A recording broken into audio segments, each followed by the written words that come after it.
Welcome, ladies and gentlemen, to the 8 limbs to yoga practice.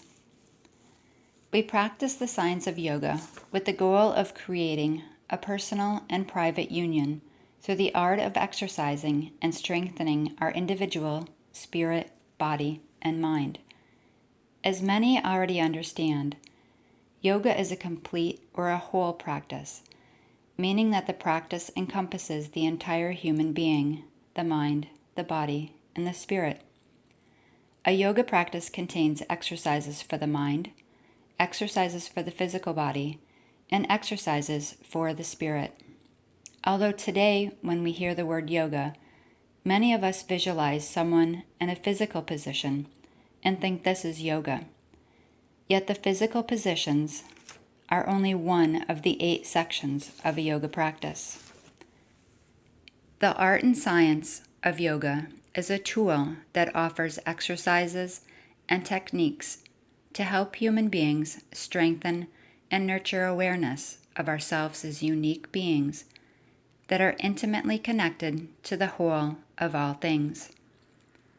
The purpose of a yoga practice is to help the practitioner create a union with the individual's spirit, body, and mind. We practice to produce balance and self-control in our day-to-day lives so that we may live in peace and harmony with the earth, nature, and the divine. We can trace the foundations of this ancient practice to India, where the art of yoga has been practiced for thousands of years. The sacred text of yoga was written down in a book called the Yoga Sutra of Patanjali in approximately 200 AD. This short text explains the whole practice of yoga contains 8 segments or paths that require practice. These 8 sections are referred to as the 8 limbs of practice. All 8 sections or limbs must be practiced in order to control the restlessness of the mind so that one can enjoy lasting peace. These 8 sections or paths create the blueprint for a yoga practice. One section is no more important than another section, and one element is no more important than another element. There is no specific sequence to the practice. There is no hierarchy or levels to concern oneself with.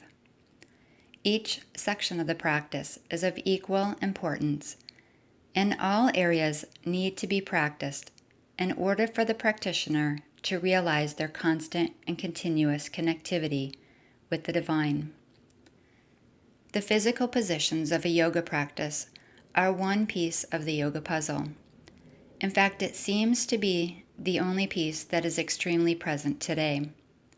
Every way we turn, whether it be social media or on the good old television, someone is in a yoga pose.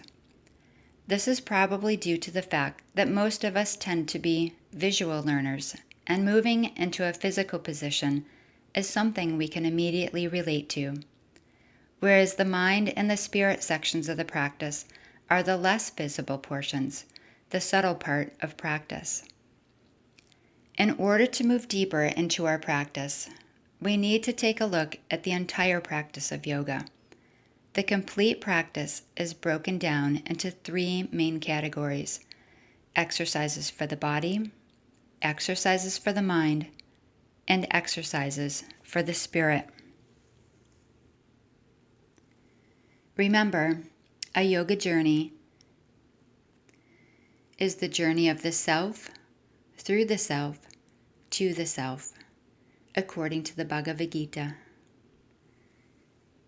I hope you've enjoyed today's audio recording. Cheers to another beautiful day in paradise, filled with peace and harmony.